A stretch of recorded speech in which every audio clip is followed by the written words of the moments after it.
Revs are rising, red lights are on, and the lights go out. The race gets underway, but not for Rob Wellham, crucially. One of the championship contenders, and I think they're all going to jink past him, fortunately, but Rob Wellham has not been able to start this race. It's Matt Higginson leading, it's Tom Gadd second. It looks like James Clennell is third as they make their way through, as Rob Wellham is just crawling off the grid.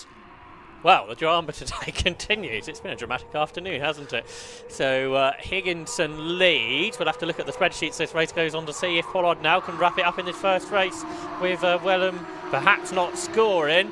Through the old hairpin they go. These cars so quick, these Jedi Mark 6-7 superbike engined machines. Clennell, who hasn't scored on the podium this year, up the inside of Tom Gadd, and he goes through then ahead of last year's champion and off into the gravel for 22, Chris Keir.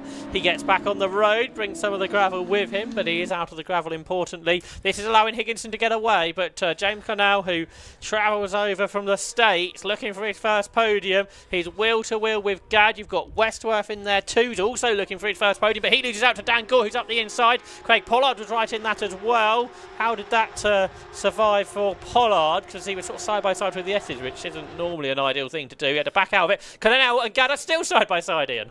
Great race between these two. It's allowing Higginson to get away. It's Gadd in second, Clennell in third. Clennell's leading the Clubman Cup, and if he gets a podium, he'll no longer be leading the Clubman Cup because you can't score any more points after that. You remove from the Clubman Cup standings, but he'll be just focused on an overall podium, I think, here. It's Higginson leading by the best part of 2 seconds at the end of lap 1 from Tom Gadd, the double Croft winner, in second place. Clennell having another look up the inside as he goes into the right-hand Redgate corners. A bit of bodywork gone flying off somebody's car right in front of our commentary position as well. Pick that up in a minute. Dan Gore fourth, Tom Westworth fifth, Craig Pollard, the championship leader, up into sixth. And so far, no sign of Rob Wellham. No, he wasn't going very fast, was he, if anything? There is a bit of bodywork. It's a novice driver, I can tell you that much. Mark Betts has pitted, by the way, but this battle now for third is on. It's Dan Gore, looked up the inside of Clennell, who was turning into the apex regardless, and he hangs on in that spot, and that has held Gore back, and that means Tom Westworth dives up the inside, the 22-year-old. There's a massive battle in the pack as well, but Higginson's not part of any of this. He leads. Gaddy's going after him in second. Clennell is third. They're absolutely side by side behind as Gore tries to keep Westworth at bay. Pollard dives up the inside. That got close, but they got through the corner. Goodness me. Yeah, it's hectic stuff, isn't it? Pollard there is certainly no doubt he is trying to make it ground now. Westworth having a look up the inside of Dan Gore into the Melbourne hairpin. Is absolutely alongside him. Chas Hyton's going to buy into this as well if he can. Still side by side between those two as they exit the corner. That bit of bodywork is still in the middle of the road on the start and finish straight. The leaders are going to be coming up towards that now. And here comes Gore up the inside of Westworth. Can he get that move done? So it's Higginson leading Gadd in second. Gadd has gone through and it looked like he's narrowed the gap. Yes, he has. He's in the best lap of the race. He's down to 1.1 seconds. Clennell is third, and then it's 3 wide further back, and it's Craig Pollard trying to make up 2 places. He's made up no places. He was trying to get past Tom Westworth in fourth and Dan Gore in fifth, but Craig Pollard for the moment still sixth. He's still running alongside Dan Gore though, and it's Dan Gore's last race weekend in F1000 for the foreseeable future. He has other plans for next season. He's lost the place now. Craig Pollard's gone through to fifth. It's brought Chas Hyton into the equation as well. I think that's a record as well for Gadd, breaking I think quite a long-term record on the Grand Prix circuit here at Donington. Ben Hindley had that, but Dan Gore, oh my word. Dan Gore held it on, but he's losing places. Remember, he was challenging a lap ago for third on Clennell, but he lost all those spots. Craig Pollard may not know that Rob Wellham's not in this race. He may not know that he stalled because it's all a bit of a blur at the start of the race, and he's driving a bit like he needs to get through the field quite desperately. Meanwhile, Tom Gadd is continuing to chase down Matt Higginson. So the Team Sellers racing car is on the chase. There's a car that's pulled off, by the way, on the Grand Prix loop. Could be number 9, Ryan Thomas. He didn't come through. Anyway, this battle for the lead heads up to the final corner. 83 Higginson ahead of 12 Gadd, and a real battle for the lead. And that bit of bodywork, I think, has been recovered here. It has indeed. Now, of course, you know, although Wellham is out, Gadd is still there. He can still mathematically win the champion. He's done another best lap of the race, a 1:29.209, another quarter of a second taken off his previous lap. But here is Craig Pollard now. He's going to try and take the place from Tom Westworth. This is for fourth. But again, Westworth going really well here, holding on in fourth position. The car salesman from Rainhill Prescott, 22 years of age. They've been racing since 2008 in Super 1 karting, in the British Championship, World Finals at Le Mans as well, and he's in a new Jedi for this season run by Team Sellers Racing. But he's in 4th place at the moment. It was Higginson leading Gadd by 0.6 of a second when we last saw them. Here's the battle though for 3rd. Clonell, Westworth and Pollard, and it's Westworth that runs wide. Yeah, and Pollard gets that position easily then. Someone else who's going well is Lee Seagraves in his first ever race, I think, let alone F1000 race. He's up to 11th on the back of the grid, but a change for the lead out of Coppice. Tom Gadd goes through. His dad put him some new tyres for this weekend, and he's made the most of them. He's ahead of Matt Higginson. And he's doing everything he possibly needs to do to try and get the championship out of all of this. It is still not impossible that he could retain his title from last year. He was the 2023 champion. Rob Wellham was the 2022 champion. Craig Pollard in only his 2nd season of racing in F1000, having won the V Championship 2 years ago. Of course, Wellham will have to go from off the back later or tomorrow as well, won't he? So it's double bad. Oh my word, what, 3 abreast are they? There was that Chaz Heighton coming through. So Pollard's passed Westworth and drove away from them. So this is about of a 4th. So Westworth and Clonell are not going to get their first podium. And then Heighton and Gore trying to fight back round the outside. He gets a position. He may not get racing like this in the category he's planning to racing next year. This is all quite feisty stuff. It certainly is great racing, as so often the case from F1000. But Craig Pollard did put a lot of daylight between himself and Westworth. It was actually 1.9 seconds he'd made up. It was only basically half a lap, wasn't it, between getting past and the end of the lap. We've got Mark Betts into the pit lane. You mentioned that a few laps ago. One starter we didn't have, by the way, was the number 9 car of Ryan Thomas, the driver from Cumbria. I wonder if it's his car on the Grand Prix loop. It's either him or Wellham. Well, it's certainly a car. Yeah, it could well be his car on the Grand Prix loop. Because I don't think Wellham got that far, did he? No. So there's Pollard. He's driving away from this pack that Dan Gore is trying to get through, and it is Ryan Thomas's car, we believe, on the Grand Prix loop. Wellham, I imagine, has gone in the cut through at Redgate. It's good that he was able to get the car out of the way so others can continue racing. So down into the Melbourne loop. Clonell looking to the inside from Westworth. So they head off towards the next corner. Westworth has had some 5th this year, looking for 4th in this race. That's where he is at the moment. They come out of the final corner, halfway through the race, and what has happened to Tom Gadd? He's still there. It's his transponder that's not working. He's put back in now. Pollard's in the best lap of the race now. New lap record, 1:28.460. And that time through, he gains 1.5 seconds on Matt Higginson. The gap down to 1.8 seconds, second to third. So with 7 minutes of this race left to go, he's, well, certainly 2nd place not out of the question for Craig Pollard, but maybe even a win. And that is a 2nd under the lap record from best part of 10 years ago when these cars last raced here. So interesting is someone like Cadwell. They're not under lap record pace on that period, but they are by a long way round here. Different circuit, very different circuit to Cadwell Park, I guess, and that will have a part to play as well. Up towards Coppice they go once again. It's battle for 4th backwards. The 2 newcomers are battling, aren't they? Zach Palmer and Lee Seagraves, 12th and 13th. Always good to have new drivers in the championship, and they are both debuting, I think, today. Westworth looking a bit more comfortable in 4th place now, isn't he? Over Dan Gore in 5th, James Clonell in 6th. He'll be disappointed, I should think, that he's gone backwards like that. Was challenging for the lead on the opening lap, but on lap 6 now he's dropped back somewhat. And might even lose another place here to Chaz Heighton, who's up his inside going into Melbourne Hairpin. And he's got his nose in front briefly, but now we thought this might happen. Pollard is with Higginson, who runs wide at Goddard corner, and Pollard goes through to 2nd place with still 6 minutes of the race left to go. They go across the line. It's Gadd leading, Pollard now up to 2nd, and there's 2.8 seconds between them on that last lap. Pollard only up 0.4 of a second faster, but we'll have to see what can happen. They're probably going to get 4 more laps out of this. Pollard was 1.7 seconds behind Higginson at the start of the lap, so that it was a huge chase and pass. It just feels like Matt Higginson's not been enjoying perhaps the new tyres this year in the championship. He was very fast last year, wasn't he? But an absolute championship contender, 4th in the championship this year, and just hasn't got the pace of Gadd and Pollard. All 3, of course, champions in other 750 Motor Club categories as well. Gadd in low cost, Pollard in Vs, and Higginson in Sports 1000. Yeah, that's right. And obviously, if Pollard can do this, he'll have been the first driver to do a sort of single-seater double of Formula V and F1000, which is noteworthy. I can just see outside of our commentary box window, the bodywork has now been collected by someone on a bicycle that had the bodywork that had been lost on the start and finish straight. Anyway, you can't see that. I can out of the commentary box window, and it amused me. Down towards the hairpin they go for the 7th time in this race. And it's Westworth being caught now, I think, by Dangor. Yeah, Dangor's coming back, isn't he? He's got muscled out on that lap. You remember he was going for 3rd at the time, but he's coming back now. Meanwhile, Gadd has now set the fastest lap and he's going away from Pollard. 1:28.3 as the leader's lap Mick Frith, the ex-World sidecar competitor. Not many of them compete in 750 Motor Club racing. Battledo on for 4th. Tom Westworth versus Dan Gore. Dan Gore, the 44-year-old Caterham winner. Through around the outside they go of that slower car.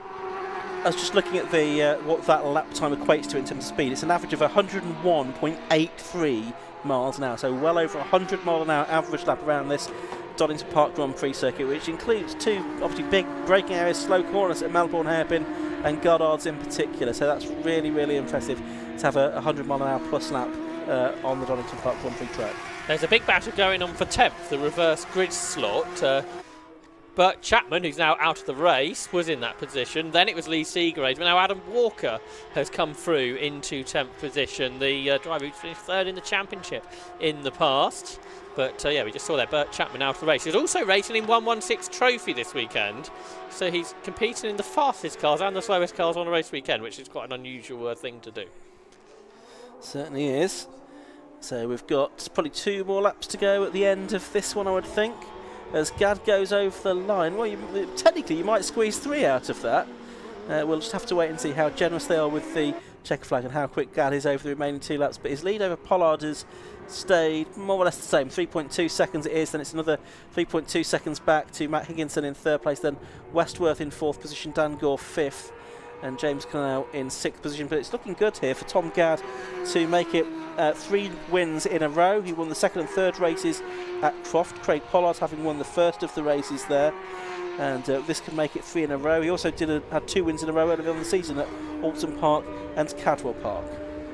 Do you not reckon this result would give Pollard the championship? Oh, well, I'll have a look now. Because mine suggests it might. So I'll let you look at that with a lap and a half or so to go, potentially. Battle for 4th is still one of the closest. Tom Westworth, Dan Gore and James Clennell. They turn super fast into Coppice Corner. Chaz Heighton can't quite live with them. They were 4 seconds behind Matt Higginson at the start of the lap, this group. Gore looks up the inside into the S's. Can't get there, though. I don't think this will give Pollard the championship. I still think Wellham can come back from this if he wins the remaining 2 races. I think that's mathematically possible with Pollard only picking up 25 points in this race. He'll get the other points back. But I think Gadd will be out of it, won't he? Gadd will be out of it, yes. Yeah, that's what I was looking at. I didn't think of Wellham. So a shame for Tom Gadd. It's not quite enough, but for another race win for Tom Gadd would be good, and that would mean he's won more races than anybody else this year, which would be a great feat. The man that was the fastest man all year around Cadwell Park, his local circuit. 4th, 5th and 6th still together, as they've been for a while. Tom Westworth ahead of Dan Gore and James Clennell. Through the old hairpin they accelerate, then they start climbing up to the top part of the circuit. Westworth on course for his best result of the season. The former World Final Super 1 competitor. So this could be the last lap into the Grand Prix loop. 3.5 seconds, Tom Gadd ahead and going away from Craig Pollard.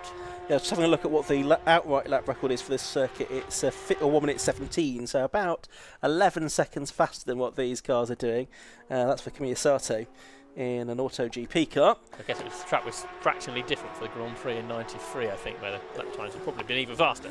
Although it was raining, of course, at yeah. the start of the race. Anyway, famously, anyway, they are going to get the check flag this time. Tom Gadd wins the race then. A third win in a row, fifth win of the season for Tom Gadd. Craig Pollard takes second. It's sort of one hand on the championship trophy now, but it's not quite certain yet. Third place goes the way of Matt Higginson. Fourth place goes to Tom Westworth. Fifth to Dan Gore. Sixth James Cornell.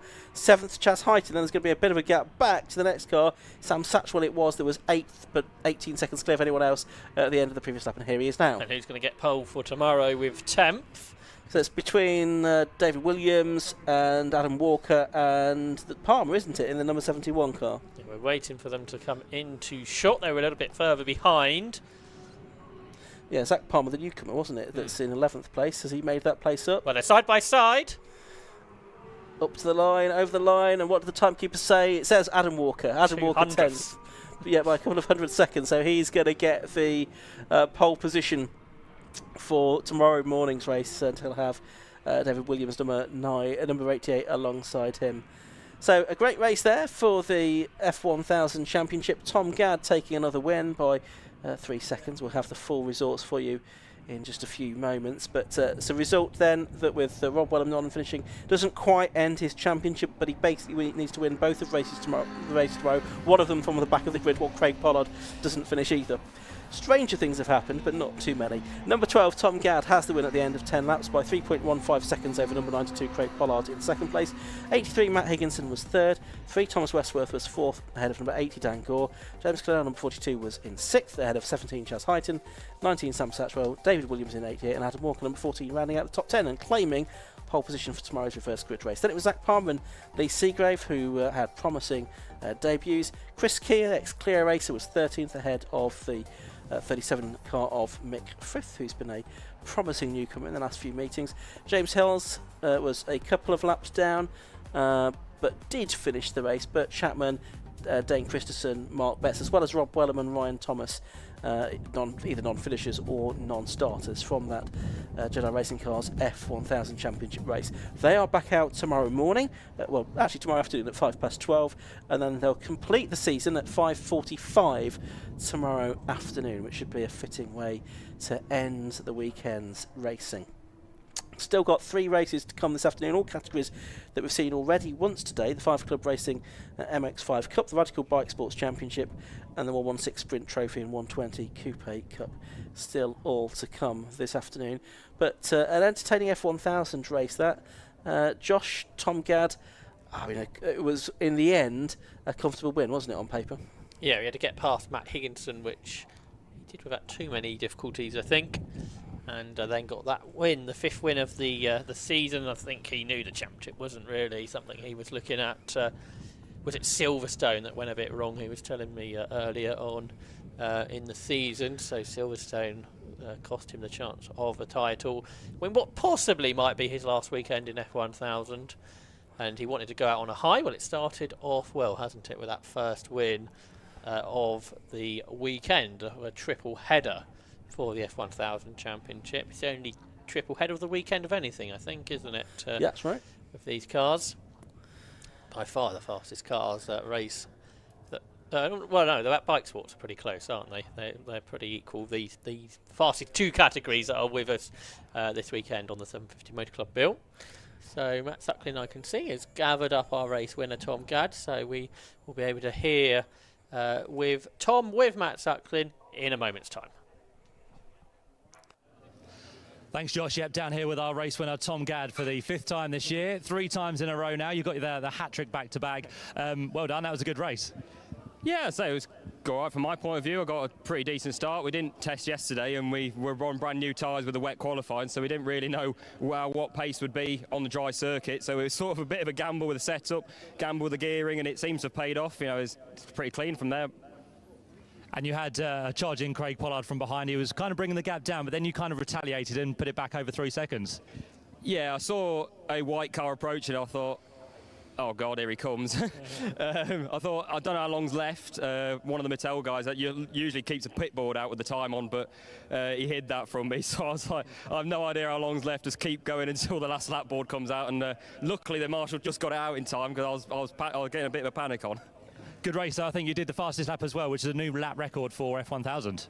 Oh, that's good. It's another one to add to the tally. Yeah, good result for everyone. You know, hard work from the team and all that. So yeah, it's good result. And hello to everyone at home watching. Good stuff. Well done, Tom. Congratulations. And Craig Pollard finishing in second position. Craig, well done. A good hardy fight there to get yourself back up onto the podium. Yeah, there was a lot going on at the start of that one. So I had to have my championship head on, and I was just trying to keep a clean race. That's been the target. You know, we got caught out in quali because you have to do 3 banker laps, and we said there that it wasn't worth throwing it off, and that, you know, with only getting 4 laps in quali, you haven't even got a chance to set a lap. But that said, everyone had the same opportunities as I did, and they did better, so it was a little bit disheartening, but that pays all of it back and more.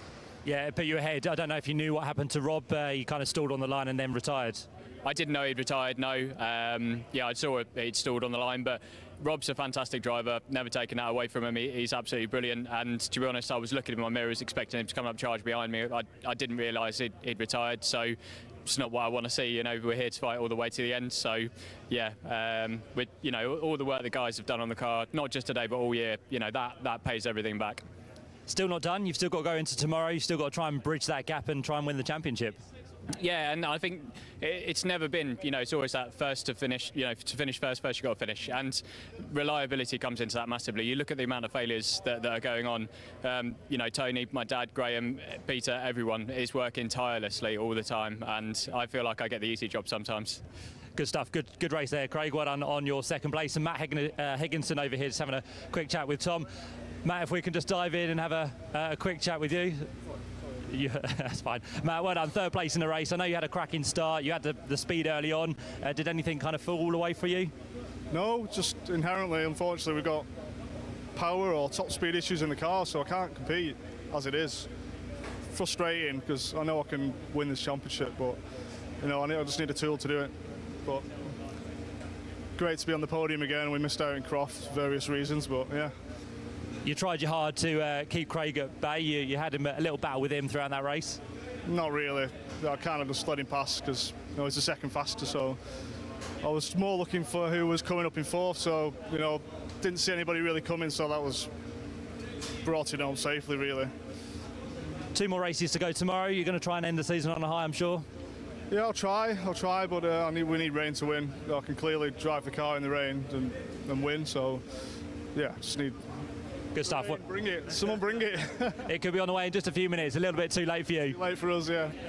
Cheers, Matt. Well done. Third place there. So there you go. Our top 3 from the first of 3 races this weekend for the F1000 Championship. And just to let you know, guys, there is weather on the way. A few drops of rain down here at the minute, and we'll see how that transpires for our next race, which is the final race of the year for the 5 Club MX5 Cup.